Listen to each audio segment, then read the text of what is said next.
జలము తెచ్చి నీకు అభిషేకము చేతునంటే మరి గంగ జలమున చేప కప్పల ఎంగిలంటున్నావు శంభో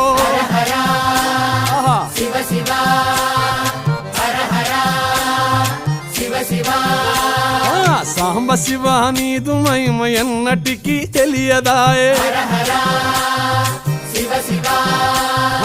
ఆవు పాలు తెచ్చి నీకు అర్పితము చేతునంటే